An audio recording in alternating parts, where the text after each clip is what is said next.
అసలు ఏకాదశి నిజానికి ఎక్కడ ప్రారంభం? చైత్రమాసంలో ఉన్న ఏకాదశి ప్రారంభం, కానీ దాన్ని ప్రథమ ఏకాదశి అనరు. ఆషాఢమాస శుక్లపక్షంలో వచ్చేటటువంటి ఏకాదశిని ప్రథమ ఏకాదశి అని పిలుస్తారు. సంస్కృతంలో ప్రథమ ఏకాదశి అయితే తెలుగులో ప్రథమ, తొలి, మొట్టమొదటి, తొలి ఏకాదశి, తొలి ఏకాదశి అంటుంటారు. ఏకాదశి వ్రతం చాలా గంభీరమైన వ్రతం. ఏకాదశి వ్రతం చెయ్యను అన్నాడు అనుకోండి, మనుష్య జన్మ యొక్క సార్థకత రాదు. కాబట్టి ఏకాదశి వ్రతం ఎవరి కొరకు వారి కొరకే. ఈ వ్రతం మాత్రం నా భార్య కొరకు, నా పిల్లల కొరకు కాదు. నా భార్య చేస్తే నా కొరకు, దాని బిడ్డల కొరకు కాదు. నేను చేస్తే నా కొరకు, నా భార్య చేస్తే తన కొరకు, నా పిల్లలు చేస్తే వారి కొరకు. ఇది ఎవరు చేస్తారో కేవలం వారి కొరకే. ఏ చెరుకు కర్ర నలిగిందో అది పంచదార బెల్లంగా మారుతుంది. ఆ చెరుకు కర్ర నలిగింది కదండి, నేను నలగాల అని నిలబడిన చెరుకు కర్ర పంచదార బెల్లంగా మారలేదు. అలాగే ఎవరు శరీరాన్ని ప్రయత్నపూర్వకంగా క్లీశ పెడతారో వారు మాత్రమే ఏకాదశి వ్రతమును చెయ్యగలరు. క్లేశము అనుభవించడానికి ఇష్టము లేనివారు ఏకాదశి వ్రతము చెయ్యలేరు. అందుకే ప్రతి శుక్లపక్షంలో ఈశ్వరుడు కృష్ణపక్షంలో ఏకాదశి తిథిని ఎందుకు నిర్ణయం చేశాడో తెలుసా అండి? ఒక్కటే కారణం. మనకి ఏకాదశి అన్న మాటకి 11 అని అర్థం. ఏకాదశి 11 అయితే క్లేశ పెట్టడము అన్న మాటకున్న అర్థం ఏమిటంటే, మీరు ఏమీ చెయ్యొద్దు, ఇలాగే కూర్చోండి, ఒక 4 గంటలు లేవద్దు, ఇలా కూర్చోండి అన్నాను అనుకోండి, ఇది పెద్ద కష్టమే ఉందండి అనిపిస్తుంది ముందు. కానీ ఓ అరగంట అయ్యాక బోల్డ్ అన్ని పనులు ఉన్నాయి, ఏమిటో ఇలా కూర్చోబెట్టాడు, ఉత్తినే ఇలా కూర్చోవడం వల్ల ఎన్ని పనులు పోతున్నాయి, కూర్చోవడం ఏమిటి అనిపిస్తుంది. ఓ గంట పోయాక నాకేమీ అక్కర్లేదు కానీ కాస్త ఈ కాలు తీసి ఈ కాలు పైకి ఎత్తనిస్తే చాలు అనిపిస్తుంది. కూర్చోలేడు. ఈ శరీరాన్ని అలా మీరు కూర్చోవడానికి అనువుగా 4 గంటలు కూర్చోబెట్టగలిగారనుకోండి, క్లేశపడి అయినా ఆసనం మారకుండా, పూజలోంచి పైకి లేవకుండా, ఆవలించకుండా, ఒళ్ళు విరవకుండా మీరు పూజామందిరంలో కూర్చోగలిగితే, శరీరము క్లేశపడుతోందని తెలిసినా మీరు దాన్ని అలా కూర్చోపెట్టగలిగితే, మీ శరీరము కన్నా మీ మనసు పైన నిలబడి అధికారాన్ని పొందింది అని గుర్తు. ఎందుకు అంటారేమో, ఇది నలుగుడు పడకుండా, ఇది క్లేశపడకుండా ఇది వెళ్ళదు. ఇది శాస్త్రంలో పరమరహస్యం. ఇది అసలు వచ్చినది ఎందుకు అంటే, 2 కారణాల కోసం ఈశ్వరుడు దీన్ని ఇస్తాడు. తరించాలి అన్న ఉద్దేశ్యం తనంత తాను పొందని వాడికి ఈ శరీరం రావడం వల్ల వచ్చే ప్రయోజనాలు 2. ఒకటి, పూర్వజన్మలో చేసుకున్న పుణ్యము క్షయమైపోతుంది, పూర్వజన్మలో చేసుకున్న పాపము క్షయమైపోతుంది. ఈ 2 జరుగుతాయి. ఎలా జరుగుతాయని మీరు అడుగుతారేమో. దీనికి ఏదో అనారోగ్యం వస్తుంది, ఈ మోకాలు నొప్పెడుతుంది, అబ్బా మోకాలు నొప్పిగా ఉంది, మోకాలు నొప్పిగా ఉంది, మోకాలు నొప్పిగా ఉంది అంటాడు. అసలు శరీరం అన్నది లేదనుకోండి, నొప్పిగా ఉందని బాధపడడానికి మీకేముంది? మీరు బాధపడడానికి ఏం లేదు. మీరు బాధపడాలి అంటే మీకు శరీరం ఉండాలి. శరీరం ఉంటే మనసు ఉంటుంది. అప్పుడు మనసు ఎప్పుడు బాధపడుతుంది? నా కూతురు ఏదో బాధపడితే నా మనసు బాధపడుతుంటుంది. నేను చేసుకున్న పాపపుణ్యాలు పోవాలి అంటే ఈ శరీరంతోనే నేను పోగొట్టుకోవాలి. నేను అలా ఓ భవనాన్ని చూపించి ఇది నాదే, ఇది నాదే, ఇది నాదే అంటున్నాను అనుకోండి, నా పుణ్యం పోతూ ఉంటుంది. ఎందుకంటే మీరు ఎంత పొంది ఉన్నారో అంత వలన ఈశ్వరుడు అంత పుణ్యాన్ని క్షయం చేస్తాడు. నీకు ఇంత పుణ్యం చేశావు, అది పోతే ఇదిగో ఇంత నీకుంది అన్న అధికారం ఇస్తాను, ఇన్ని మాటలు నాదని నువ్వు అనొచ్చు, ఇంత పుణ్యం నీకు పోతే ఇంత సుఖాన్ని నువ్వు అనుభవించవచ్చు. అందరూ ఒకడు కష్టపడి నడిచెడుతున్నాడు, అంతకన్నా ఒకడు సైకిల్ మీద ఎడుతున్నాడు, అంతకన్నా తేలిగ్గా ఒకడు స్కూటర్ మీద ఎడుతున్నాడు, అంతకన్నా తేలిగ్గా ఒకడు కారు మీద ఎడుతున్నాడు, ఇంకా తేలిగ్గా ఒకడు కబుర్లు చెప్పుకుంటూ రైల్లో వెడుతున్నాడు, ఏసీలో, ఇంకా తేలిగ్గా గంటలో ఒకడు విమానంలో వెడుతున్నాడు. భోగమునందు స్థాయి మార్పులో ఈశ్వరుడు పుణ్యాన్ని క్షయం చేసేస్తాడు. అంటే నీవు అందులో ఎంత కష్టపడవలసి ఉంటుందో అంత కష్టాన్ని దాటేస్తావు. ఓ 1000 కిలోమీటర్లు ప్రయాణం చెయ్యవలసి వస్తే, నిజంగానూ పాదచారి అయి నడవవలసి వస్తే పడవలసిన క్లేశాన్ని 2 గంటల్లో ఓ సీట్లో కూర్చుని ఏసీలో పేపర్ చదువుకుని వెళ్ళిపోయావు. వెళ్ళిపోవడం వరకు బాగానే ఉంటుంది. వెళ్ళిపోయిన కారణం చేత నీ పుణ్యం క్షయమైపోతుంది. నిన్ను విమానంలో పంపించానా లేదా 2000 కిలోమీటర్లు? ఉత్తినే వెళ్ళావా? డబ్బు ఇచ్చాను కాబట్టి టికెట్ కొనుక్కున్నావు. డబ్బు ఎక్కడి నుంచి వచ్చింది అనుకుంటున్నావు? చేసిన పుణ్యం పోతే వచ్చింది. కాబట్టి ఇప్పుడు ఈశ్వరుడు పుణ్యాన్ని తగ్గిస్తాడు. పుణ్యాన్ని తగ్గిస్తూ ఐశ్వర్యమునిచ్చి క్షయం చేసేస్తాడు భోగంగా. మీరు అనుభవించకపోయినా నాదని పోగొట్టేస్తాడు. నాది అంటూ ఉండడం వల్ల పోతూ ఉంటుంది. ఇప్పుడు పెద్ద ప్రారంధం ఎక్కడొస్తుందంటే, గత జన్మలలో చేసిన పుణ్యం క్షయం అయిపోయి వారసుడికి ఆస్తిగా వెళ్ళిపోతుంది. మీరు కొంచెం జాగ్రత్తగా నేను చెప్పే తర్కాన్ని పట్టుకోవాలి. ఓ 1,00,000 రూపాయలు కష్టపడి కష్టపడి కష్టపడి కష్టపడి కష్టపడి దాచాడు. ఇదంతా నాది నాది నాది, నేనెవరికి ఇవ్వను అన్నాడు. వెళ్ళిపోయాడు. ఎవరికి ఎడుతుంది అది? కొడుక్కో కూతురుకో వెళ్ళిపోతుంది. ఇప్పుడు 1,00,000 రూపాయలు మిగిలింది అంటే ఆయన పుణ్యం ఏమైంది? పోయింది. జీవుడు పుణ్యం. 1,00,000 రూపాయలు ఏమైపోయింది? వారసుడికి వెళ్ళిపోయింది. జీవుడు ఏమైపోయాడు? దరిద్రుడైపోయాడు. శాస్త్రం అంటుంది, నిజంగా నీది నువ్వే అనుభవించాలనుకుంటే మార్గం ఏమిటో తెలుసా? దాన్ని దానం చేయడమే. దానం చేస్తే నీకు పుణ్యం అయిపోయి మళ్ళీ నీ దగ్గర పడిపోతుంది వచ్చి. మళ్ళీ నువ్వు జీవుడిగా ఇంకొక శరీరంలోకి వెళ్ళినప్పుడు నీతో పాటే ఆ పుణ్యం వస్తుంది. వచ్చి మళ్ళీ నువ్వు భోగం అనుభవించడానికి పుణ్యం అడ్డొస్తుంది.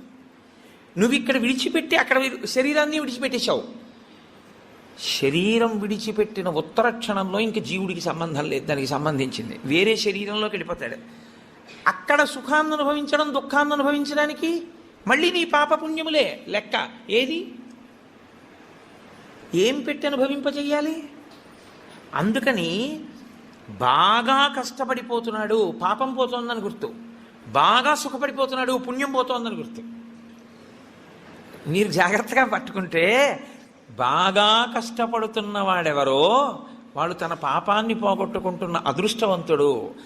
బాగా సుఖపడుతున్న వాడెవరో వాడు తన పుణ్యాన్ని పోగొట్టుకుంటున్న దురదృష్టవంతుడు. కాబట్టి బాగా సుఖపడేవాడెవడో వాడు ఎక్కువ జాగ్రత్తగా ఉండాలని చెప్తోంది శాస్త్రం. ఎందుకో తెలుసా అండి? జీవుడి ఖాతాలోకి మళ్ళీ తేవాలి. జీవుడి ఖాతాలోకి మళ్ళీ తేవాలంటే ప్రయత్నపూర్వక త్యాగం చెయ్యాలి.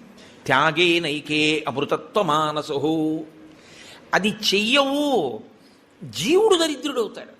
శరీరాన్ని ఉందండి, ఇందులో ఎన్నాళ్ళు ఉంటావు? ఇదో అద్దె కొంప.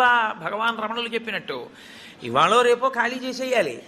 ఖాళీ చేసేసి వెళ్ళిపోతాడు. వెళ్ళిపోయిన తర్వాత అందులోకి వెళ్ళిన తర్వాత, అయ్యా మళ్ళీ నేను విమానం ఎక్కుతానండి, అయ్యా మళ్ళీ నేను గుర్రం ఎక్కుతానండి, అయ్యా నేను మళ్ళీ ఏనుగులు ఎక్కుతానండి, మళ్ళీ నేను ఉపన్యాసాలు చెప్తానండి అంటే నీ మొహం గతంలో నువ్వు చెప్పిందే ఉంది, నువ్వు చేసిందే ఉంది. పావలాకా సుచ్చుకోకుండా చెప్పింది ఏమైనా ఉందా మళ్ళీ చెప్పడానికి? నువ్వు భక్తితో చెప్పింది ఏమైనా ఉందా? కీర్తి కండూతి లేకుండా నువ్వు చెప్పింది ఏమైనా ఉందా మళ్ళీ నువ్వు చెప్పడానికి? నువ్వు ఏదీ కోరకుండా ఈశ్వరుణ్ణి నమ్మి ఇలా పెట్టింది ఏమైనా ఉందా? దాన్ని అక్షయం ఈశ్వరుడు చేయడానికి. పుణ్యమన్న కోరికతో కాదు, ఈశ్వరుడు ఇచ్చాడు ఈశ్వరుడికి ఇస్తున్నాను అని ఇవ్వగలవా? భవతే విష్ణుస్వరూపాయతే అంటూ ఇవ్వగలవా? అలా ఇవ్వగలిగితే అక్షయం చేస్తాడు ఈశ్వరుడు దాన్ని. నువ్వు ఇచ్చిన రూపాయి ₹1,00,00,000 అయిపోతుంది పుణ్యంలో.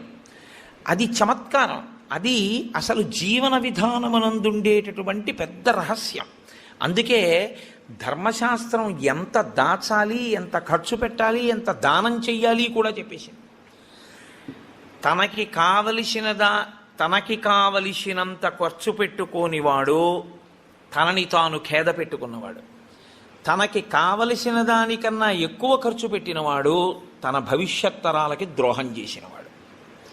తనకి కావలసిన కన్నా ఖర్చు పెట్టడం అంటే అసలు నీకున్నదంతా దానం చేయమని శాస్త్రం చెప్పదు. ఎందుకో తెలుసా అండి? గృహస్థుకి నియమం ఉంది, బిడ్డలకి విడిచిపెట్టాలి, విడిచిపెట్టకుండా వెళ్ళకూడదు. కానీ 3వ వంతు మాత్రం దానం చేసుకోకపోతే జీవుడు పాడైపోతాడు. పుణ్యం పోయింది, మళ్ళీ పుణ్యం ఏది జీవుడి ఖాతాలో? అందున అసలు ఏ ప్రతిఫలాపేక్ష లేకుండా ఈశ్వరుడు ఇచ్చాడు, ఈశ్వరుడు కొరకు అంటూ ఇచ్చిన వాడిది 1 కోటి చేస్తూ పెడతాడు ఈశ్వరుడు. కాబట్టి క్లేశము లేక నీవు తరించలేవు. ఇది సనాతన ధర్మమునందు అంతర్లీనమైనటువంటి ప్రతిపాదన. మీ జీవితంలో మీరు ఎప్పుడూ మీ కొరకు మీరు కాకుండా మీరు పక్కవారి కొరకు కూడా ఏదో చేస్తూ ఉండాలి. దేని కొరకు అంటే వాడికి లేనివాడని కాదు. భవతే విష్ణుస్వరూపాయతే, ఆ విష్ణువే నన్ను తరింపచేయడానికి అక్కడ పుచ్చుకునేవాడిగా నిలబడ్డాడు.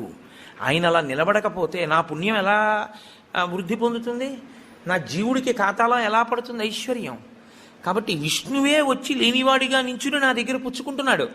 అందుకే ఇచ్చేవాడు పుచ్చుకునేవాడికి నమస్కారం అందుకు చేస్తారు సనాతన ధర్మంలో. అందుకే పుచ్చుకున్నవాడు ఇచ్చినవాడికి చేయడు, ఇచ్చినవాడు పుచ్చుకున్నవాడికి నమస్కారం చేస్తాడు. ఇక్కడి ఐశ్వర్యం భవిష్యత్ జన్మలలో ఐశ్వర్యంగా మార్పు చేయడానికి ఆయన ఉపకరణంగా నిలబడ్డాడు. కాబట్టి ఇప్పుడు అసలు శరీరమును క్లేశ పెట్టకుండా నీవు తరించలేవు. ఇందులో మొదటి మెట్టు ఎక్కడ వరకు? పునర్జన్మ సిద్ధాంతమును అంగీకరించినప్పుడు జీవుడు మళ్ళీ శరీరాన్ని తీసుకుంటే అన్న దగ్గర నువ్వు ఏదో ఒకటి చెయ్యాలి. ఏమండి నా దగ్గర అంత డబ్బు లేదు, ఈశ్వరుడి పల్లకి మొయ్యి. ఏమండి నేను పల్లకి మొయ్యలేను, కూర్చుని భగవత్కథ వినగలవా? విను. నేను భగవత్కథ కూడా వినలేను, పోని నామం చెప్పగలవా? చెప్పు. నేను నామం కూడా చెప్పలేను పైకి, పోని నోట్లో అనుకోగలవా? అనుకో. స్మరణం, మనసుతో ఈశ్వరుణ్ణి స్మరించగలవా? స్మరించు. నువ్వు ఏది చేసినా పుణ్యమే. నువ్వు ఈశ్వరుడితో ఎలాగైనా దగ్గరి సంబంధాన్ని పెట్టుకుంటే నువ్వు నిచ్చెన ఎక్కుతున్నవాడివే. ఇందులో మళ్ళీ 2 మార్గాలు ఉంటాయి. మొదటి మార్గము ఉత్తర జన్మల యందు జీవుణ్ణి సుసంపన్నుణ్ణి చేసుకోవడం. ఎందుకో తెలుసా అండి? ఉత్తరాయణంలో వెళ్ళిపోయాడు అంటారు. ఉత్తరాయణంలో వెళ్ళిపోయాడు అంటే దక్షిణాయనంలో వెళ్ళిపోయిన వాడు నిర్భాగ్యుడు అని కాదు దాని అర్థం. ఉత్తరాయణంలో వెళ్ళిపోయిన వాడు అంటే ఏంటంటే చేసుకోవలసిందంతా చేసుకుని వెళ్ళిపోయినవాడు అని. దక్షిణాయనంలో చేసుకోవలసిందంతా చేసేసుకున్నవాడు ఉత్తరాయణంలో పెడతారు కదండి. అంటే చేసుకోవలసిన పుణ్యం అంతా చేసేసుకున్నవాడు దక్షిణాయనంలో వెళ్ళినా ఒకటే, ఉత్తరాయణంలో వెళ్ళినా ఒకటే. ఇప్పుడు ఈ చేసుకునే పుణ్యం 2 కింద విభాగం చేస్తాడు ఈశ్వరుడు. ఒకటి మళ్ళీ వచ్చే జన్మకి పెట్టుబడిగా నువ్వు వాడుకోవలసింది. 2 అసలు జన్మే అక్కర్లేదని ఈశ్వరుడితో కలిసిపోవలసింది. ఈ రెండిటిలో నీకు ఇంకా వచ్చే జన్మలో కూడా ఏదో వెలగబెట్టేద్దామన్న కోరికుంటే మొదటి మార్గం. అసలు నేను అలా వెలగబెట్టేద్దామన్న కోరిక నాకు లేదు, మహాప్రభో మళ్ళీ నాకు ఈ ధర్మశాస్త్రాలు ఈ సూక్ష్మాలు తెలుస్తాయో తెలియవో, కొంపతీసా జన్మలో మళ్ళీ నేను అన్నీ దాచుకుని వెళ్ళిపోతే అప్పుడు ఏమైపోవాలి జీవుడు? నాకు అది వద్దు ఇది వద్దు, నాకు అది సున్నైపోవాలి ఇది సున్నైపోవాలి. పాపము పుణ్యము 2 ఉండకూడదు నాకు. ఇప్పుడు పాపము లేదు పుణ్యము లేదు. ఇప్పుడు 2 లేనప్పుడు ఈ శరీరం ఎందుకు అనుభవించడానికి? పాపానుభవానికి శరీరం, పుణ్యానుభవానికి శరీరం. పాపానుభవం లేదు పుణ్యానుభవం లేదు, ఇంక ఈ శరీరం ఎందుకు నీకు? కాబట్టి ఇవ్వడు ఈశ్వరుడు. ఈశ్వరుడు ఇవ్వకుండా ఉండాలి అంటే పాపమును పుణ్యమును కాల్చాలి. పాపమును పుణ్యమును కాల్చడానికి నీకెంత పాపం ఉందో నీకు తెలుసా? నీకెంత పుణ్యం ఉందో నీకు తెలుసా? తెలియదు. ఈశ్వరుడు అన్నాడు, నీవు నీ జేబులో ఉన్న 10 రూపాయలు ఇంకోడికి ఇచ్చేయడం కష్టమైనా క్లేశపడి ఇవ్వడం వల్ల పుణ్యం ఇచ్చినట్టే, ఈశ్వరుణ్ణి చేరుకోవడం కోసం నీకిచ్చిన తెప్పయైన ఈ శరీరాన్ని క్లేశ పెట్టడానికి ఏకాదశి వ్రతాన్ని నిర్ణయం చేశాడు. ఏకాదశి వ్రతం చాలా గంభీరమైన వ్రతం. అందుకే లోకంలో పెద్దలు ఏం చెప్తారంటే, స్వామి పుష్కరిణీ స్నానం, సద్గురోహపాద సేవనం, ఏకాదశి వ్రతం చాపి త్రయం అత్యంత దుర్లభం. ఈ 3 చెయ్యలేరు అని చెప్తారు. ఎందుకు చెయ్యలేరు? స్వామి పుష్కరిణీ స్నానం అక్కడికి వెడతాడు, ఆనందనిలయం చుట్టూ 100 మార్లు తిరుగుతాడు, కానీ పుష్కరిణిలో స్నానం చేద్దామన్న ఊహ వాడికి రానే రాదు. సద్గురోహ పాదసేవనం, సద్గురువు పాదములు పట్టుకునే అవకాశం ఇవ్వడు. ఎందుకు ఇవ్వడు? ఒక్కటే కారణం, నాకు అసలు కాళ్ళ నొప్పులే ఉండవంటాడు. ఆయన అసలు కాళ్ళు పట్టించుకోవడం ఆయన జన్మాంతరంలో ఆయన చేయడు. కాబట్టి అసలు గురువుగారి కాళ్ళు బట్టి అదృష్టం నీకు ఎప్పుడు వస్తుంది? నువ్వు ఆయన కాళ్ళు నిప్పెడితే కదా నువ్వు వెళ్ళి పట్టుకోవడానికి. కాబట్టి ఆయన కాళ్ళు పట్టుకునే అదృష్టం ఉండదు. సద్గురోహ పాదసేవనం. ఏకాదశి వ్రతం చాపి, ఏకాదశి వ్రతము చెయ్యలేడు. ఎందుకు చెయ్యలేడో తెలుసా అండి? మీరు అంగీకరించినా అంగీకరించకపోయినా శాస్త్రీయమైన వేదప్రోక్తమైన ఋషిప్రోక్తమైన ఒక పెద్ద రహస్యాన్ని మీకు ఇప్పుడు చెప్తా. ఏకాదశి వ్రతం ఎందుకు కష్టం? మీ అబ్బాయికి ఉద్యోగం వస్తుంది, సత్యనారాయణ వ్రతం చేయి, చేస్తాడు. మీ అమ్మాయికి పెళ్ళి అవుతుంది, ఈ వ్రతం చేయి, చేస్తారు. నువ్వు చచ్చిపోయేటప్పుడు ఈశ్వరుడు గుర్తొస్తాడు, చచ్చిపోయేటప్పుడు ఎలా ఉంటుందో అలా ఊహించుకుని ఈ వ్రతం చేయి అంటే ఇప్పుడు వద్దులేండి తర్వాత చేస్తానంటే కదండి. ఏకాదశి వ్రతం నిజానికి అంతే. ఏకాదశి వ్రతం ఎందుకు చేయిస్తారో తెలుసా అండి?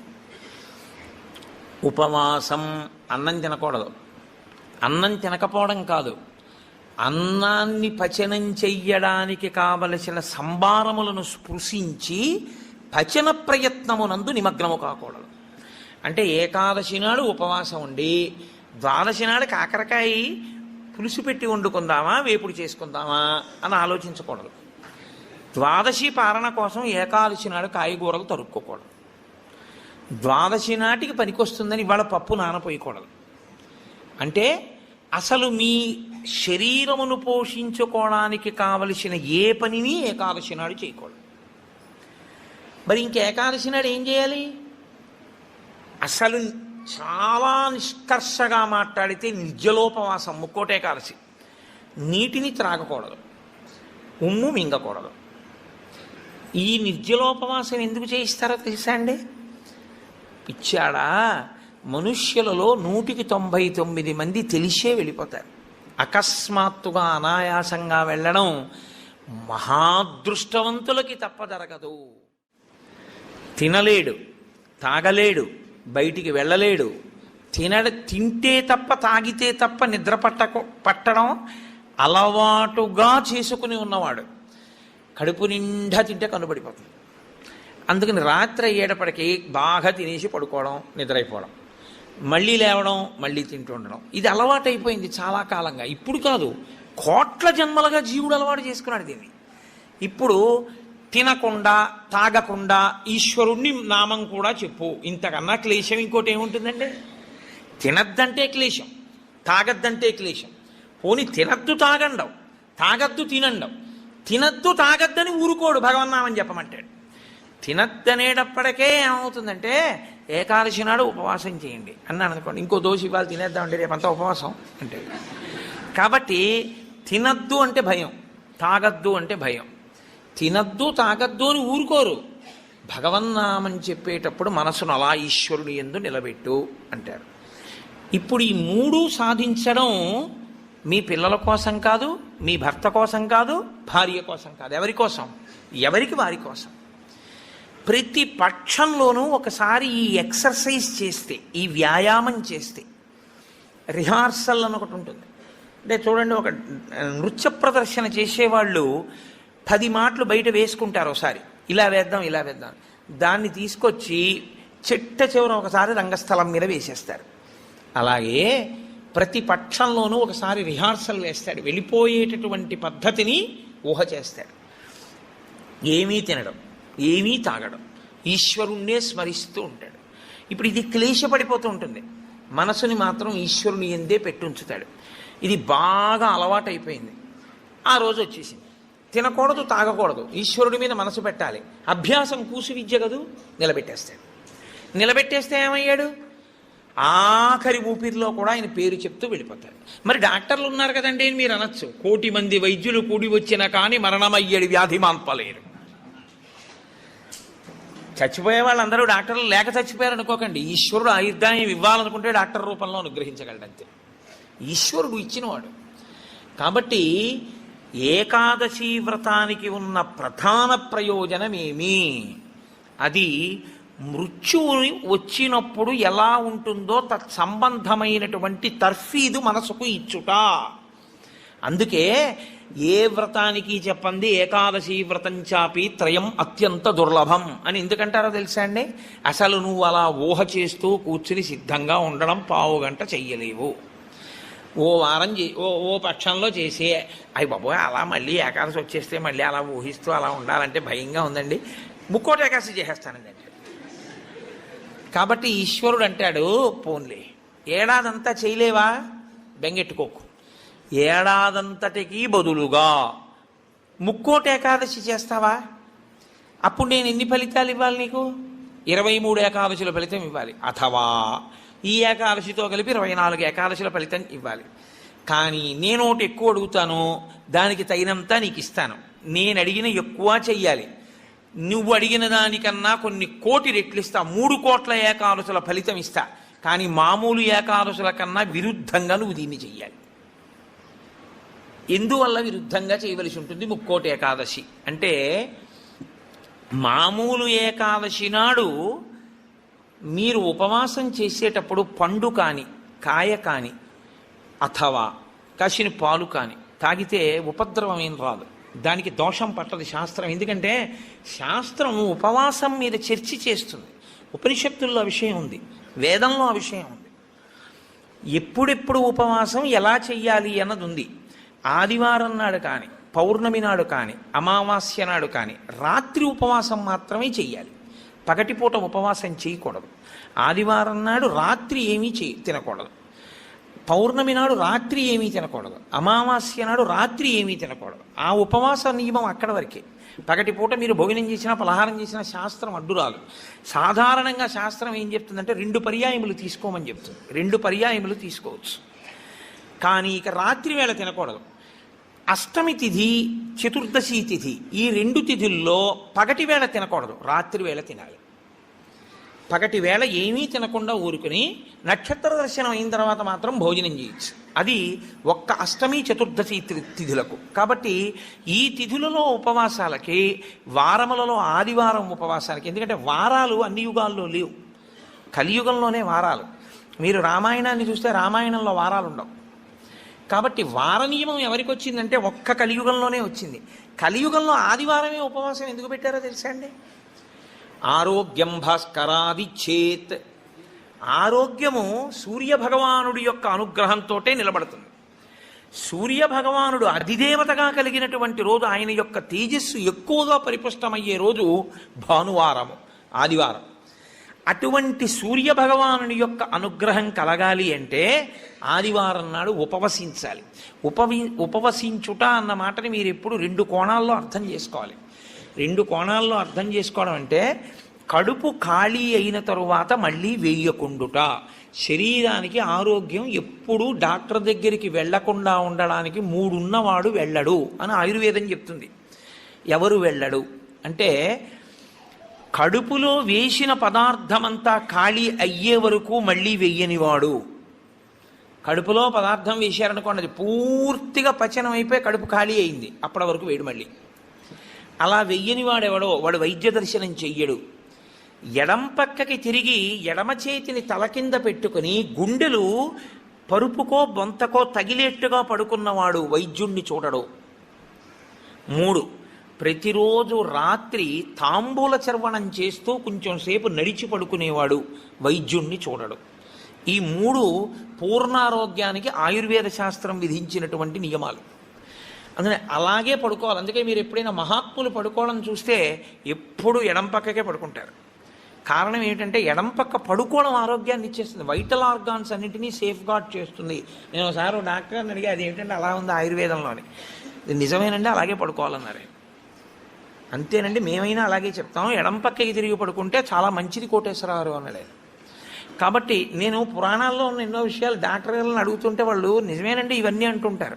నేను శరత్కాలంలో అమ్మవారి పూజ ఎందుకు చేస్తారు అన్నదాని గురించి దేవీ భాగవతంలో ఉన్న విషయాల్ని కొన్నింటిని ఒకసారి డాక్టర్ గారిని అడిగితే ఆయన నాకు తెల్లబోయే రహస్యాలు చెప్పాడు. మీరు చెప్పినవే హ్యూమన్ ఎనాటమీలోకి మార్చి చెప్తే మాకేం చెప్తారంటే, చలికాలంలో తమంత తాముగా నాడులన్నీ కూడా సన్నబడిపోతాయి చలిగాలికి. కొవ్వు చిన్న చిన్న చిన్న చిన్న చిన్న చిన్న గింజల్లా ఉండి పరిగెడుతుంటుంది రక్తంలో. ఎప్పుడైతే నాడులు ఇలా రక్తనాళాలు సంకోచించాయో అది వెళ్ళి ఆగుతుంది. వెనక నుంచి వస్తున్నది వచ్చి దాన్ని తగులుకుని ఆగుతుంది. గసగసాలు ఒకదాన్నొకటి తగులుకున్నట్టుగా తగులుకుని ముద్ద కట్టి ఆగుతుంది. రక్త ప్రవాహం ఆగిపోయి స్ట్రోక్స్ వస్తాయి.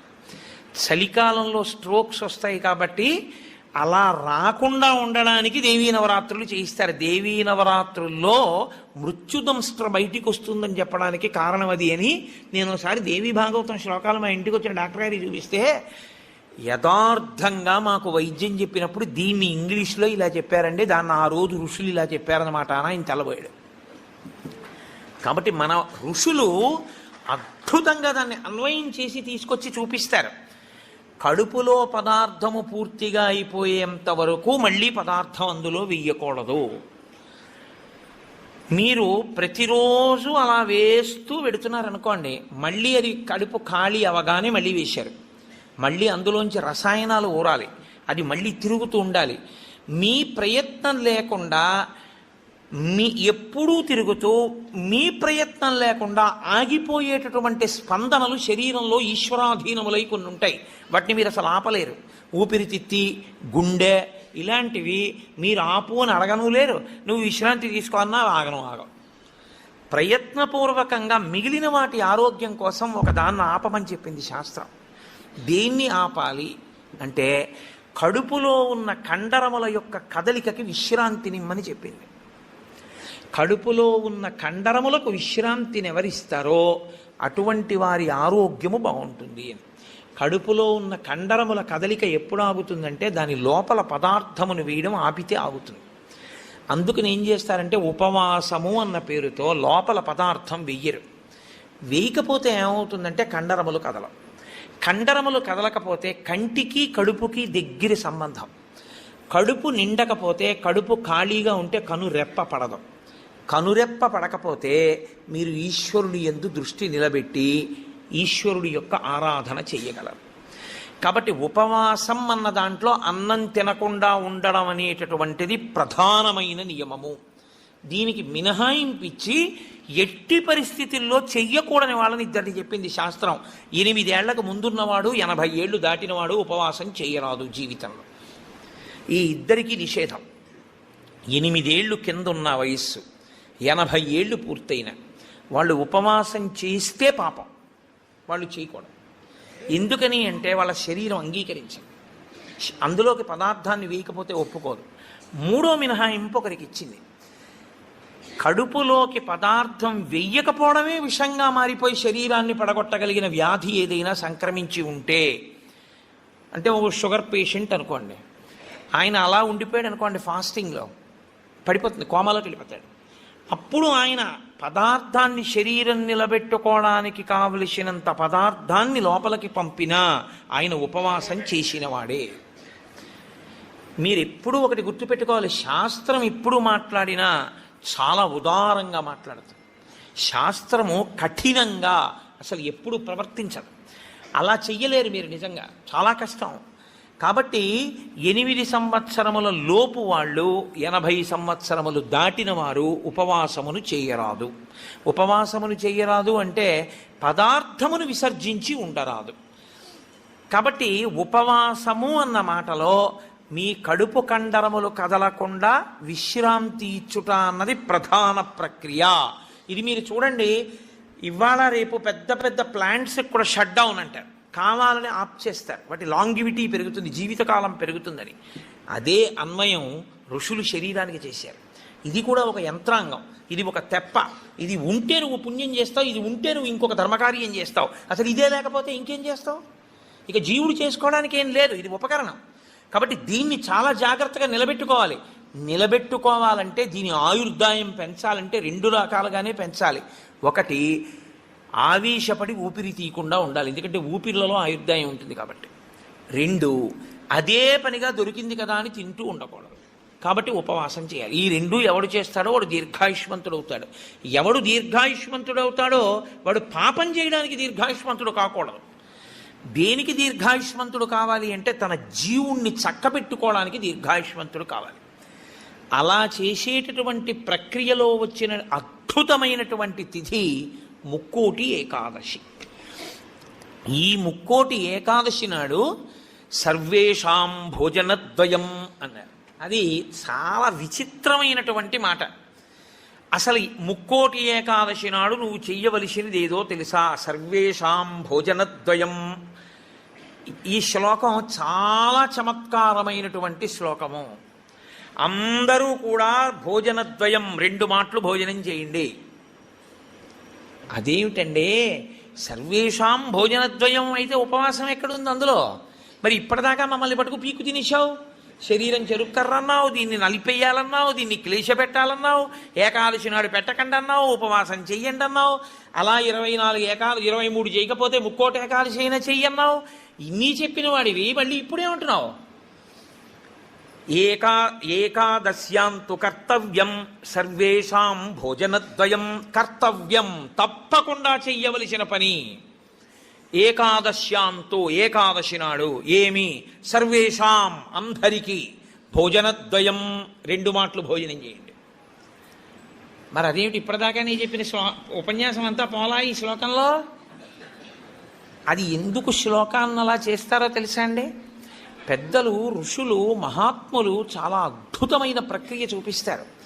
నీకు ఆ అనుమానం బాగా రావాలనే శ్లోకాలు అలా రచన చేస్తారు.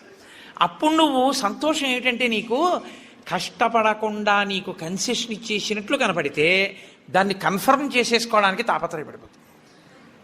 సుఖపెట్టడానికి ఏదైనా ఛాన్స్ ఇచ్చామనుకోండి, అబ్బా ప్రతి ఏకాదశికి నేను 8 ఏళ్లలోపు 80 ఏళ్ళు పైకి ప్రతి ఏకాదశి నాడు నువ్వు షుగర్ వ్యాధిగ్రస్తుడిని అయితే ఎంత బాగుండో అనిపిస్తుంది. ఎందుకంటే ఉపవాసం అక్కర్లేదు, ఏదో ఒకటి పడేయచ్చు లోపల. కానీ ఆ శ్లోకానికి అర్థం ఏంటంటే, భోజన అంటే ఓ జనులారా, మీ అందరికీ కూడా భోజనద్వయం అంటే భోజనం 2 మాటలు చేయండి అని కాదు. భో అంటే ఓ జనులారా, ద్వయం 2, ఏకాదశ్యాంతు కర్తవ్యం సర్వేషాం. అందరికీ ఏకాదశి నాడు 2 నియమములు పాటించవలసినదే. ఏమిటో తెలుసా 2 నియమాలు? శుద్ధోపవాస ప్రథమ. శుద్ధోపవాసం, ముక్కోటి ఏకాదశి నాడు ప్రత్యేకించి శుద్ధోపవాసం. ద్వైతులు నిర్జలోపవాసం చేస్తారు. అసలు వాళ్ళు ఏకాదశి నాడు ద్వైత సంప్రదాయంలో ఉన్న వాళ్ళు, వాళ్ళ ఇంటికి మీరు వెళ్ళినా నీళ్ళు ఇవ్వరు. వాళ్ళు ఏకాదశి నాడు సత్యనారాయణ వ్రతం చేసుకోండి అంటే వాళ్ళు చేయరు. ఎందుకో తెలుసా అండి? ఈశ్వరుడికి నైవేద్యం పెట్టవలసి వస్తుంది. ఈశ్వరుడికి నైవేద్యం పెట్టద్దు వ్రతం చేస్తే, ఆయనకు కూడా పెట్టరు వాళ్ళు. ఆయనకి పెట్టడం కాదు, మీరు వాళ్ళ ఇంటికి వెడితే మీకు పండోకాయ కూడా చేతిలో పెట్టరు. ఏమనుకోకండి, మీరు ఏకాదశి నాడు వచ్చారు మేము ఇవ్వలేమంటారు. వాళ్ళు ఉమ్ము కూడా గుటక వెయ్యరు, మంచినీళ్ళు కూడా తాగరు. మరి అలా రోహిణీ కార్తెలోనూ అప్పుడు ఎలా ఉంటారండి అని మనకు అనుమానం వస్తుంది. అలాగే ఉంటారు. ఇక్కడ కాదు, రాజస్థాన్ ఎడారిలో ఉంటారు. తెలుసా అండి? వాళ్ళకి ఈశ్వరుడి మీద ఉన్న నమ్మకం అటువంటిది. ఏకాదశి వ్రతం వాళ్ళకంత గట్టిది. ఒకసారి ద్వైత సంప్రదాయంలో చాలా సమున్నతమైన స్థితిని పొందినటువంటి వారు, చాలా లబ్ధ ప్రతిష్ఠులు, నేను పేరు ఎందుకు వాడాలి, బాగుండదు, వారి ఇంటికి వెళ్ళాను నేను, మా గోపాలకృష్ణ గారు, మేము. వెడితే ఆయన ఏకాదశి నాడు మేము వెళ్ళాం. వెడితే ఆయన అన్నారు, మీరు ఏమనుకోకండి, నేను మంచినీళ్ళు కూడా ఇవ్వను, ఎదురుగుండా మామిడి చెట్ల కాయలు ఉన్నాయి కానీ నేను ఇవ్వనని ఆ ఇంట్లో ఉన్న నౌకర్ని పిలిచి, నేను చూడకుండా 4 కాయలు కోసి వాళ్ళకి అన్నారు. తప్ప ఆయన కోసి ఆయన చేత్తో ఇవ్వాల. ఆయన పెట్టలేనివాడు కాడు, పెట్టుకోనివాడు కాడు, మహాత్ముడు, చాలా గొప్పవాడు, చాలా పెద్ద పదవి చేశాడు ఆయన. ఇప్పటికీ ఆంధ్రదేశంలో స్మరింపబడుతుంటాడు. ఎందుకో తెలుసా అండి? ఆ సంప్రదాయం అటువంటిది. వాళ్ళు ఏకాదశి నాడు శుద్ధోపవాసం, వాళ్ళు నిర్జలోపవాసం, నీటి గుటక కూడా వాళ్ళు వేయరు. కాబట్టి ముక్కోటి ఏకాదశి నాడు నువ్వు అలా చేస్తావా? 23 ఏకాదశులు మినహాయింపిస్తాను. శుద్ధోపవాస ప్రథమ అది చేసేస్తే, అయితే ఏదో అలా మొత్తానికి నేను నానా కష్టాలు పడి ఏదో అశుద్ధోపవాసం చేసేస్తానండి, 303 కోట్ల ఏకాదశుల ఫలితం వచ్చేస్తుంది కదా అంటారేమో. సత్కథా శ్రవణం తథాహ. కేవలం తినకుండా కూర్చుంటే ఫలితం ఇవ్వరు. సత్కథా శ్రవణం, మీరు ఏదో భగవత్ సంబంధమైన విషయాన్ని వింటూ ఉండాలి 12 ఘడియలు వచ్చేవారు. ఏకాదశి తిథి పరివ్యాప్తమై ఉన్నంతసేపు తినకుండా ఉండడం ఎంత ప్రధానమో, 12 ఘడియలు రాగానే తినేయడం అంత ప్రధానం. ధర్మం మారిపోతుంది అంతే. అందుకే అన్ని రోజుల కన్నా చాలా తొందరగా చద్దన్నం వండుకున్నట్టుగా తెల్లవారుజామున లేచి వంట చేసుకుని తినేసేది ఎప్పుడో తెలుసా అండి? 12 తినాడు తింటారు. 12 పారణ మధ్యాహ్నం చేయకూడదు. 12 తిథి ప్రవేశించగానే చెయ్యాలి. అందుకే ఏకాదశి వ్రతం చేసిన వాడికి శ్రీ మహావిష్ణువే అందేశారు. అంబరీషుడికి దొరకలా? అంబరీషోపాఖ్యానం ఏకాదశి వ్రతం కాదు. 12 ఘడియలు రాగానే నేను పారణ చెయ్యాలంటే కదా, దుర్వాస మహర్షి రాకపోతే నీళ్లు పుచ్చేసుకో, ఫోన్లేవయా మధ్యాహ్నం ఉండదా, 12 సాయంకాలం ఉండదా, ఎప్పుడొస్తే అప్పుడే తింటానని కూర్చున్నాడా? ద్వాదశి ఘడియలు వచ్చేస్తున్నాయి, మరి ఏం చేయను అంటే పోనీ భోజనం చేయకపోతే నీళ్లు తాగే అన్నారు. నీళ్లు తాగేస్తే కదా ఆయనకు పాపం వచ్చింది. కాబట్టి ఏకాదశి వ్రతం నాడు ఉపవాసం ఎంత ముఖ్యమో, ద్వాదశి తిథి ప్రవేశించగానే ద్వాదశి ఘడియ తగలగానే అన్నం తినేయడం అంత ముఖ్యం.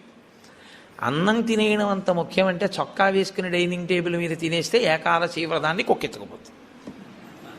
అన్నం ఎలా తినాలో అలాగే తినాలి.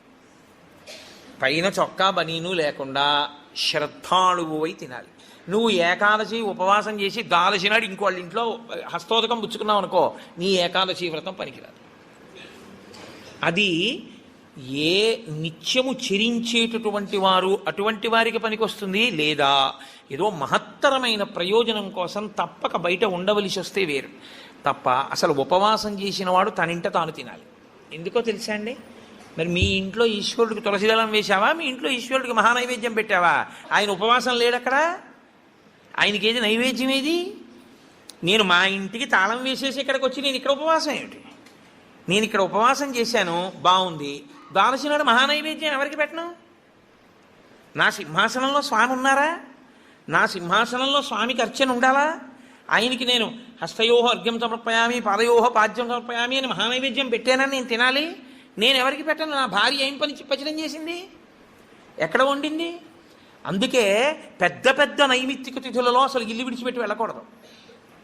వెడితే ఏమవుతుందంటే అసలు తను చేయడానికి అవకాశాన్ని కోల్పోతాడు. మరి నువ్వెందుకు వచ్చావు గుంటూరు అనొచ్చు. ఇంతకన్నా గొప్ప విషయం ఏదో చెయ్యవలసిన అవసరం ఒకటి ఉంది. ఈ సంవత్సరం నేను వదిలిపెట్టినా నేను అలా వెళ్ళడం వల్ల ఒక పెద్ద ప్రయోజనం ఒకటి జరగాలి అని నేను అనుకున్నప్పుడు నేను స్వామికి నమస్కారం చేసి బయలుదేరిపోతానంతే. అప్పుడు అదొక త్యాగం. నేను దాన్ని విడిచిపెట్టేసుకోవడమే త్యాగం అంతే. అందుకే ఏకాదశి వ్రతం అంటే, ఏకాదశి వస్తోంది కదండి నేను బయటికి ఎలా వస్తానని అడగాలి నువ్వు. అంతేగాని ఏకాదశి వస్తుంటే నువ్వు బయటికి వెళ్ళిపోతే వ్రతం ఎలా చేస్తావు? కాబట్టి గుంటూరు వచ్చి ఉపవాసం చేయొచ్చా? చేయకూడదు. కాకినాడలో ఉండి ఉపవాసం చేయాలి. కాబట్టి ముక్కోటి ఏకాదశి చెయ్యడం అంటే శుద్ధోపవాస ప్రథమ నిర్జలోపవాసమే.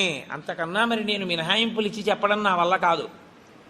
కానీ శాస్త్రం ఒక్కరి విషయంలో మినహాయింపించింది. శరీర కష్టం చేసుకుని బ్రతికేవాణ్ణి మాత్రం ఉపవాసం చెయ్యమని నిర్బంధించవద్దు. వాడు పడిపోతాడు స్పృహ తప్పి నీళ్ళు తాగకపోతే. కానీ అవకాశం ఉన్నవాళ్ళు మాత్రం తప్పకుండా చెయ్యవలసినదే, అంతకన్నా మార్గము లేదు. కాబట్టి శుద్ధోపవాస ప్రథమ నిర్జలోపవాసమే చెయ్యాలి. యథార్థమునకు మంచినీటి చుక్క కూడా ఇక ఏకాదశి తిథి నాడు పుచ్చుకోకూడదు.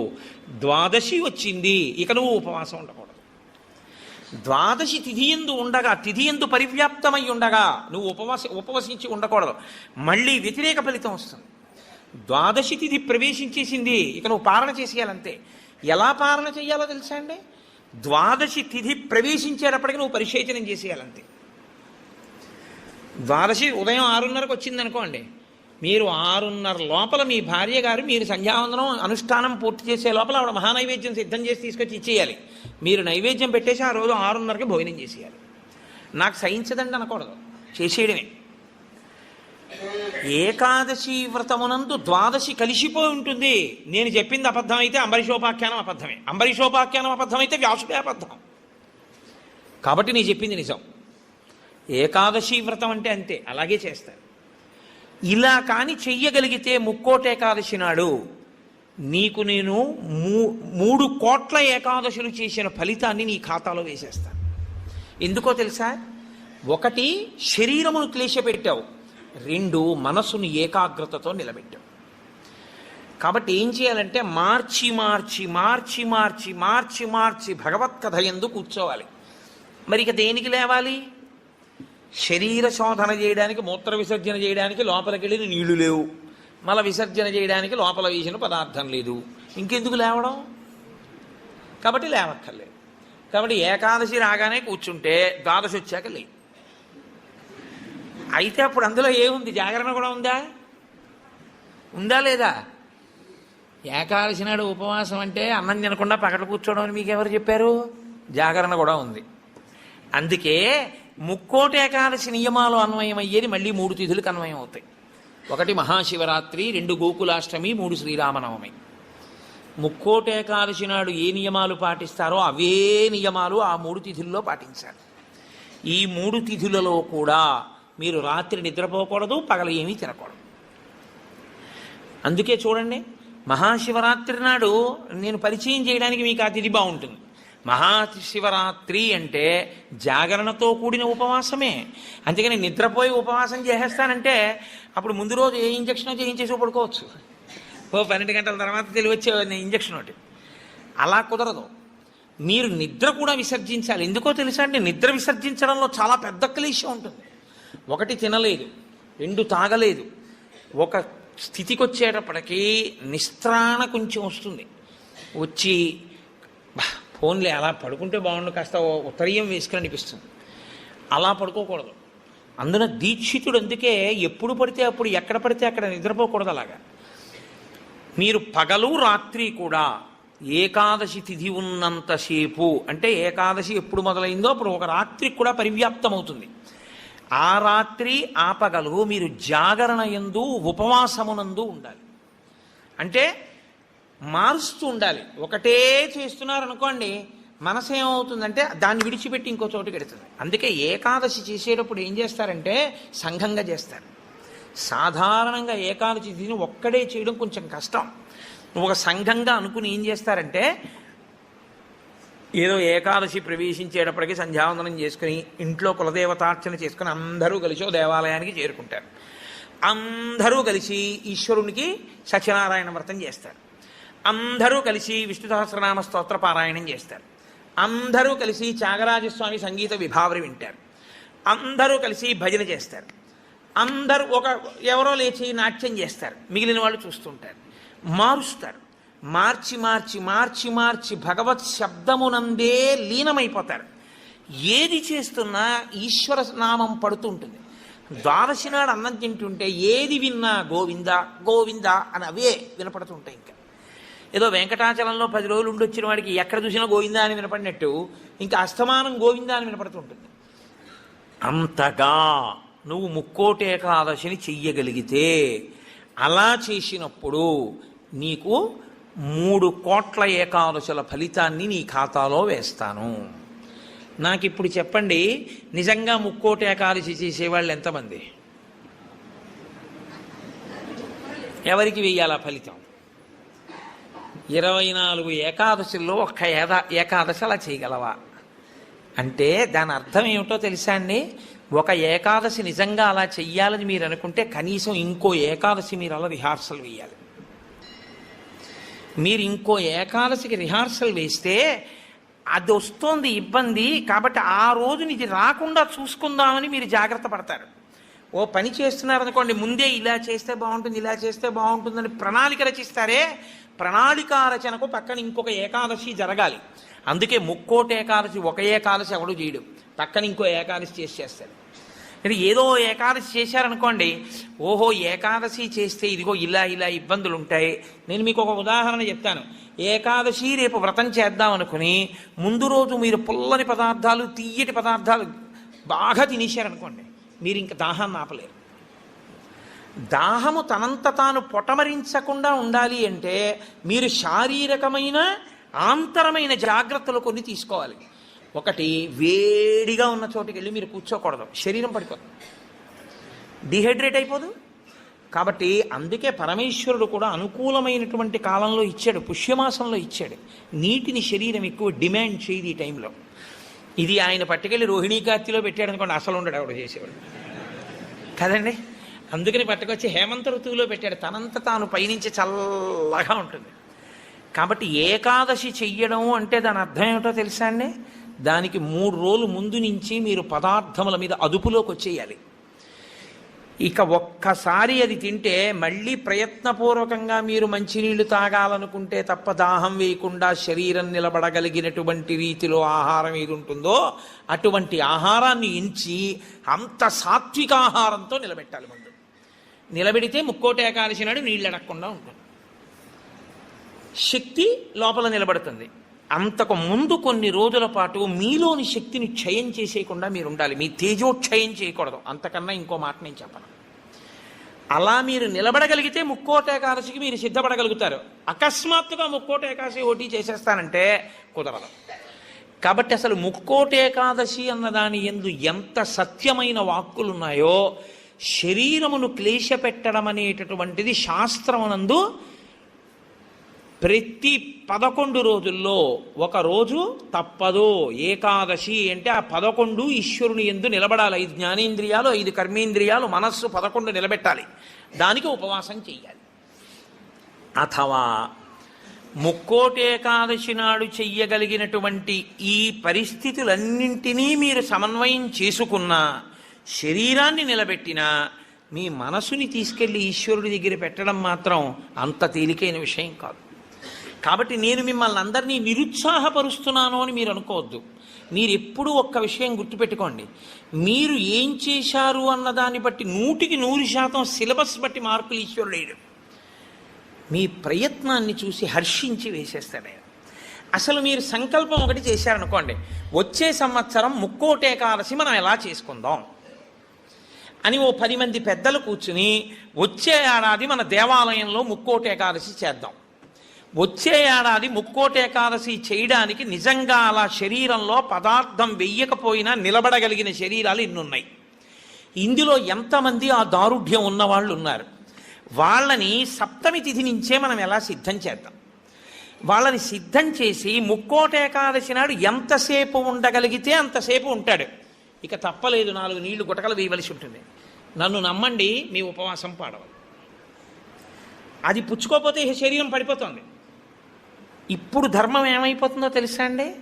ఆమరణ నిరాహార దీక్ష శాస్త్రమునందు అత్యంత మహాపాపము.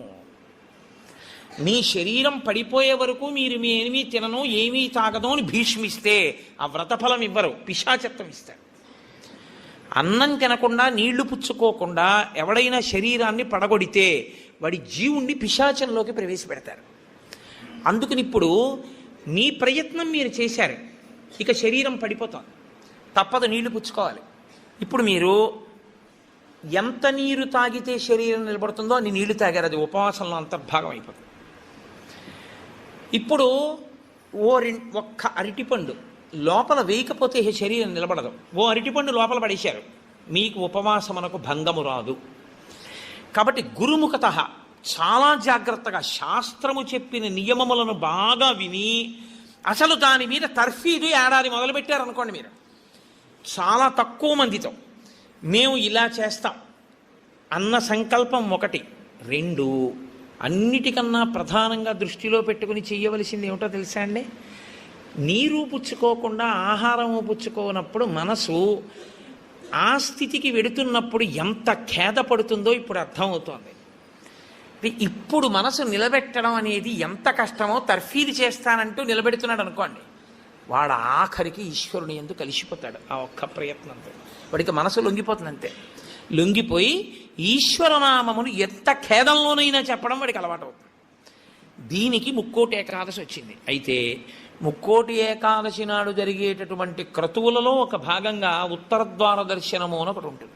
ఇది మళ్ళీ సంప్రదాయంలో ఒక్క వైష్ణవ దేవాలయాల్లోనే. అసలు ఇంకా నేను పరమ సత్యం చెప్పవలసి వస్తే ఇది యథార్థమునకు ఒక్క శ్రీరంగ క్షేత్రమునకే సంబంధించింది. అందుకే ఉత్తరద్వారం తీయడం అన్నది ఒక్క శ్రీరంగ క్షేత్రానికే ఉంది. అసలు నిజానికి మిగిలిన క్షేత్రాల్లో ఉత్తరద్వారాలు తీయడాలనే మాటలు లేవు. కాలక్రమంలో ఏమైందంటే అందరూ శ్రీరంగ క్షేత్రానికి వెళ్ళి ఇన్ని కోట్ల మంది ఉత్తరద్వార ప్రవేశం చేయలేరు. కాబట్టి కొంతలో కొంత ఎక్కడ ఉన్న విష్ణు క్షేత్రాన్ని అక్కడే శ్రీరంగ క్షేత్రంగా భావన చేసి రంగనాథుణ్ణి స్మరిస్తూ ఉత్తరద్వారంలోంచి వెడతారు. ఉత్తరద్వారంలోంచి ఆ రోజున శ్రీ మహావిష్ణువు ఏమీ చెయ్యలేనివాడు, అన్ని విధాల ఇంకా అసలు నేను ఈశ్వర ఏమీ చెయ్యలేను, నువ్వే నాకు ఆధారం, నువ్వే నన్ను తీసుకుపో అన్నవాణ్ణి ఉత్తరద్వారం తెరిచి తనతో తీసుకుపోతాడు. ఉత్తరద్వారం తీస్తే మీరు ఎటువైపు ఎడతారు? ఉత్తరానికి ఎడతారు కదండి. ఉత్తరద్వారం ఎందుకు తీయడం? దక్షిణ ద్వారం తీయకూడదా, తూర్పు ద్వారం తీయకూడదా? తూర్పు మంచిది కదా, మరి ఉత్తర ద్వారం ఎందుకు అంటే మీరు యథార్థాన్ని గమనిస్తే ఉత్తరాన ఏముంటుందో తెలుసా అండి? హిమాలయాలు ఉంటాయి, ఉత్తరాన కైలాసం ఉంటుంది, ఉత్తరాన మృత్యుంజయుడు పరమేశ్వరుడు ఉంటాడు.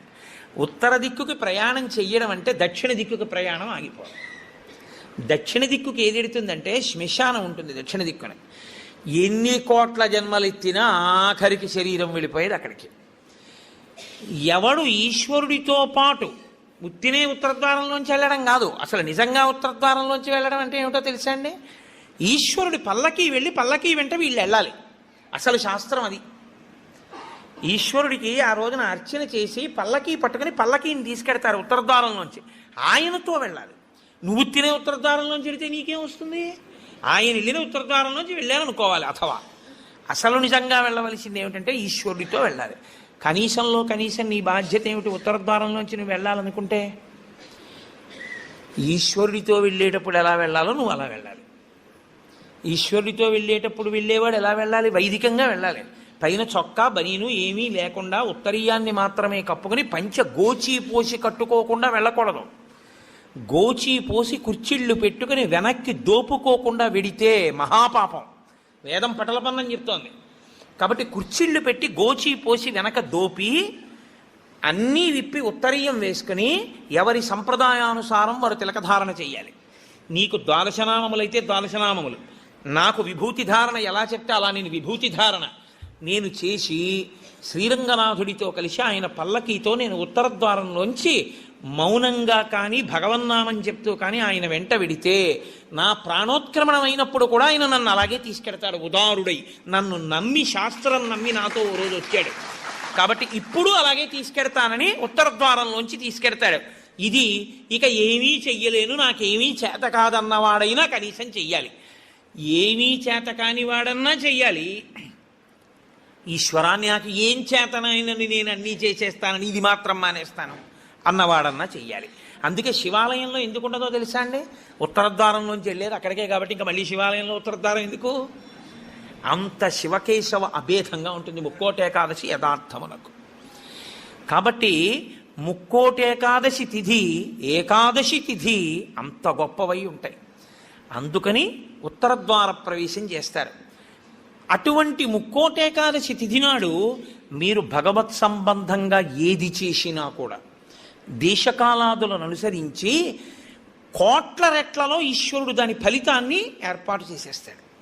మీరు రామచంద్రమూర్తిని నించోపెట్టి పంచామృతాలతో అభిషేకం చేశారనుకోండి, 3 కోట్ల పర్యాయములు అభిషేకం చేసిన తరువాత ఆ మూర్తి ఎంత తేజస్సుతో నిలబడుతుందో అంత తేజస్సుతో నిలబడిపోతుంది అక్కడ. ఇప్పుడు ఆ వంశానికి ఆ దేవాలయానికి ఎంత శక్తి వచ్చేసిందో మీరు ఆలోచించండి. మీరు ఒక తులసిదళం పట్టుకొచ్చి శ్రీ మహావిష్ణువుకి ఇచ్చారనుకోండి, మీరు 3 కోట్ల తులసిదళాలు పట్టుకొస్తే ఏ ఫలితమో ఆ ఫలితం ఇస్తారు. 3 కోట్ల ఏకాదశుల్లో 3 కోట్ల తులసిదళాలు పట్టుకొచ్చి ఇచ్చిన ఫలితం. మీరు రేపొక్కసారి శ్రీరామ రామ రామే తిరమే రామే మనోరమే అన్నారనుకోండి, 3 కోట్ల పర్యాయములు విష్ణు సహస్రాన్ని పారాయణ చేసిన ఫలితం వేస్తారు. రేపు అన్ని 3 కోట్ల మీద వేస్తారు. రేపు మీరేమీ చేయలేదనుకోండి, 3 కోట్ల పాపాలు చేసిన ఫలితం వేస్తారు. మరి అంతే కదండి. 100 మంది పరీక్ష కడితే 30 మంది పాస్ అయ్యారని నేనంటే 70 మంది ఏమైనట్టు? ఫెయిల్ అయినట్టేగా. మరి ఏమీ చేయని వాడు ఏమైనట్టు? పాపాన్ని పొందినట్టు కాదా 3 కోట్ల పాపాలని? కాబట్టి ఉత్తరద్వార దర్శనము చెయ్యాలి, ఉపవాసము చెయ్యాలి. ఇందులో ఎవరెవరు ఏ మినహాయింపులో కెడతారో మినహాయింపును అనుభవించినా తాను చెయ్యగలిగింది చెయ్యాలి. నేను ఏమీ చెయ్యలేని వాడిని అనడానికి మాత్రం నీకేమీ లేదు. నువ్వు అసలు కదలలేని వాడు అయితే ఇంట్లో కూర్చుని గోవిందనామైనా చెప్పాలి. కాబట్టి రేపొక్క రోజు ఉదయం నుంచి కనీసం రాత్రి నిద్రపోయే వరకు జాగరణ చేయకపోయినా నిద్రపోయే వరకు భగవన్నామమునందు మాత్రమే నిబద్ధుడయ్యుంటే అంతకన్నా భాగ్యం ఏముంటుంది?